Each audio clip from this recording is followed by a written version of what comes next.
exactly the kind of car you would expect a TV superstar to be driving, but for Michael Landon, it's special, given to him by the cast and crew of his hit series, Little House on the Prairie.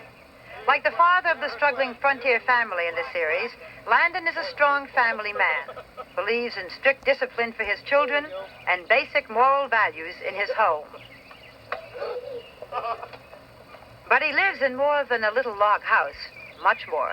8 bedrooms and 13 baths, 8 acres in Beverly Hills, complete with pool, gym, paddleball, and tennis courts. The Landons have a passion for antiques. In the entrance hall, there's a stained glass window given to Michael by his wife, Lynn. The inscription reads, "More than yesterday, less than tomorrow."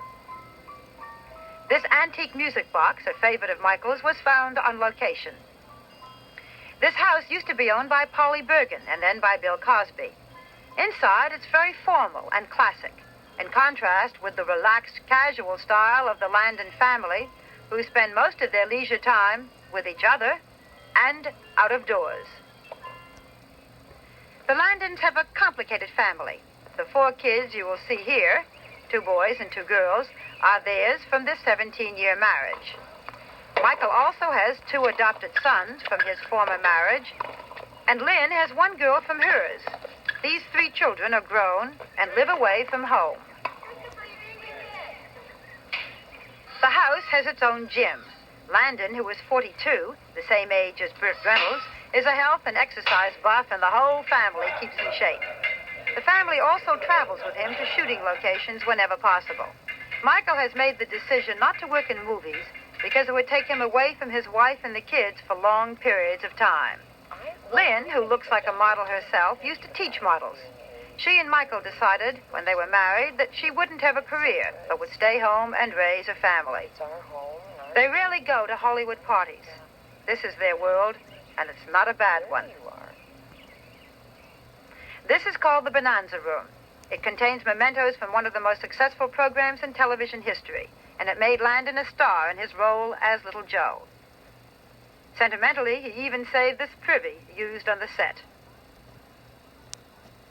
It was while in Bonanza that Landon tried his hand at writing. He is now executive producer, director, writer, and star of Little House on the Prairie, which starts its 5th season this fall on NBC. Based on the Laura Ingalls stories of frontier family life, it is warm and often very moving, as when the father learns the fate of his eldest daughter, Mary. How long till she's better? Well, her eyes won't get better. Mary is going blind.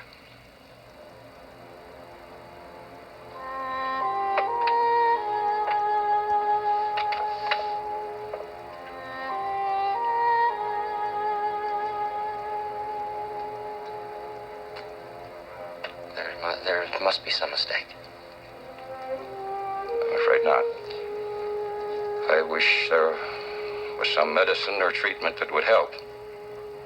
But there isn't.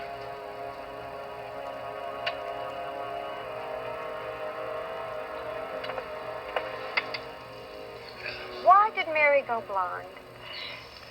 Well, a lot of people thought that Mary's going blind was just a whim that I had. Those are people who have not read the books. Mary Ingalls did go blind in the books, and certain things that have happened to that family, I felt we should stay true to and follow through as far as their characters are concerned. And things happen in families. Everybody doesn't get well. There isn't going to be any miracle. Do your kids watch Little House on the Prairie?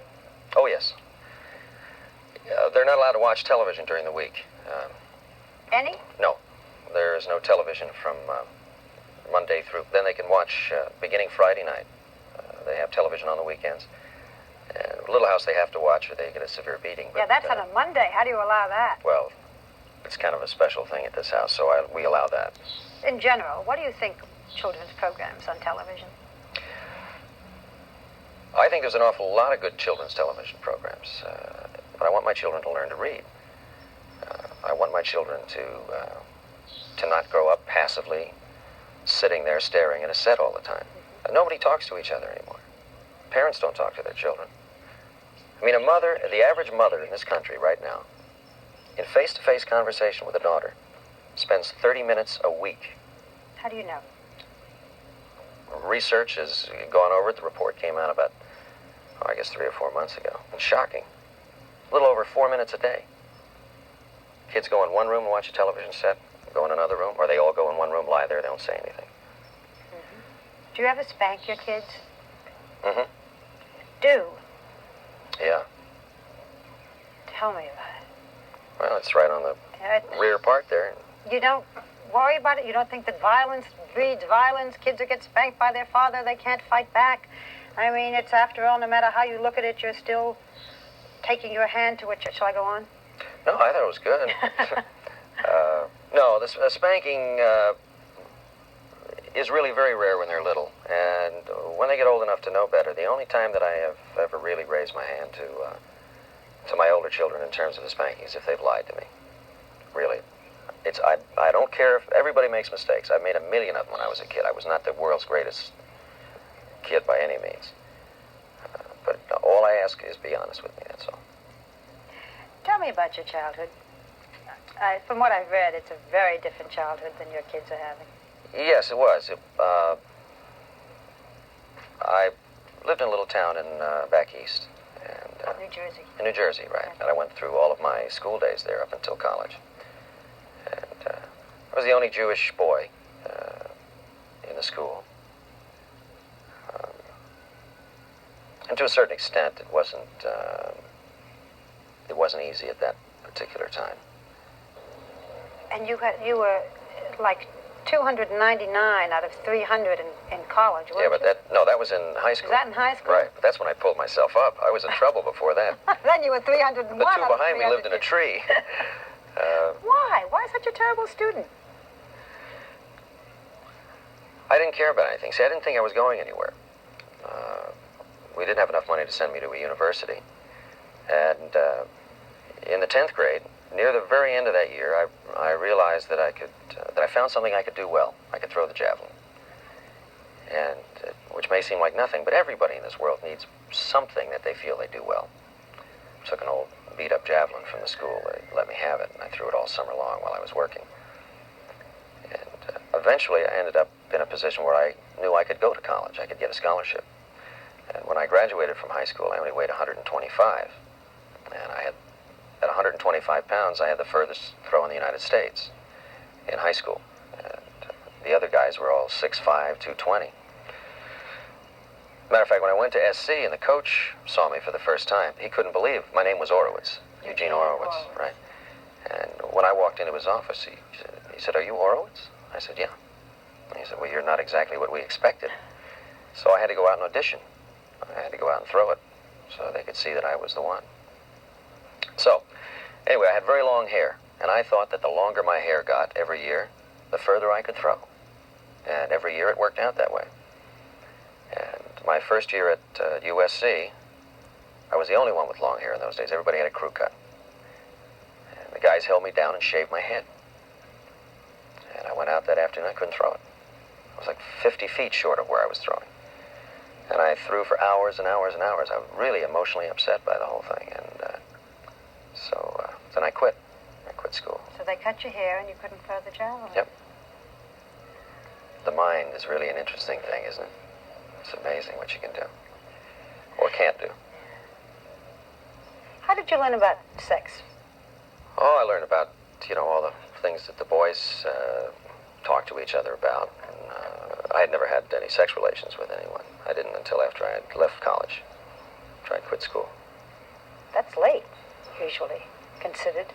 I didn't know there was a race on. It may be late now. I don't think it was late then. I think most of the guys were lying to me at that time.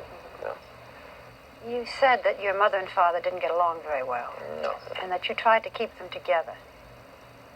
And that looking back, you're not sure you should have tried. Yeah, you don't think about that when you're little. You just want your mom and dad to be together, whether they really should be or not. And so I would always be the one who would be begging and crying that things would be all right.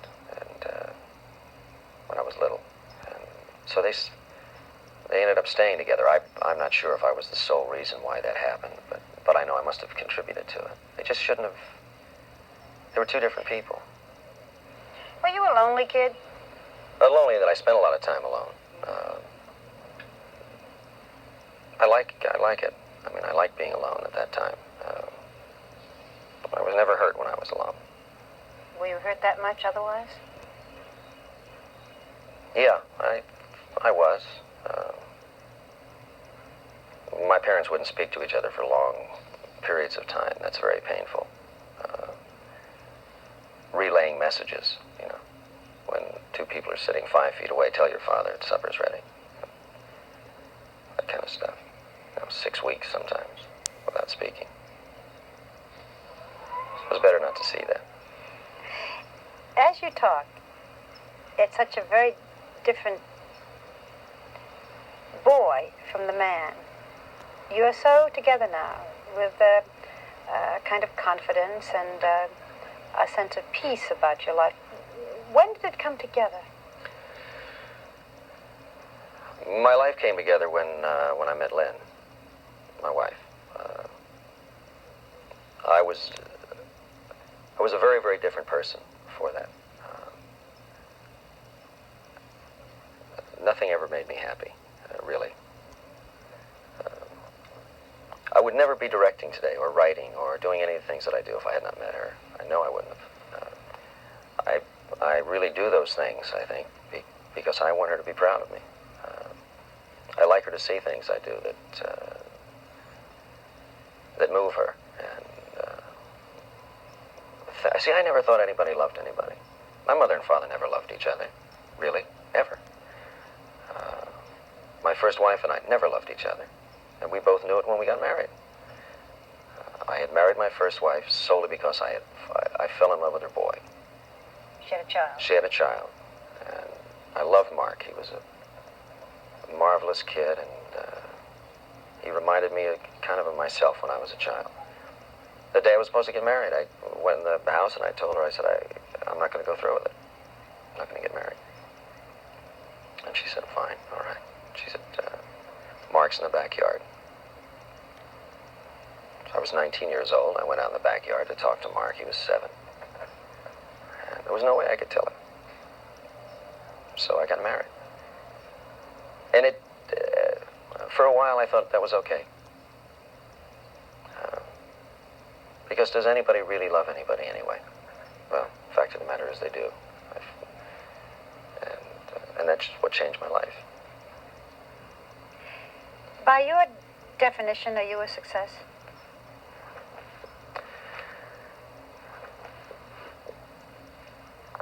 I think so. I think I am. But see, I don't think of a success in terms of my business. What I do for a living is not what makes me happy. I can't say it doesn't make me happy on certain days, but it is not my prime source of happiness. My prime source of happiness is my personal life, my family. When people get those two things switched, you're on a very bad ground, where what you do for a living is the most important thing in your life. Because then you rely on everybody out there. I mean, these people may not want to watch me after 2 more years. And if they don't, is that going to ruin my life? No.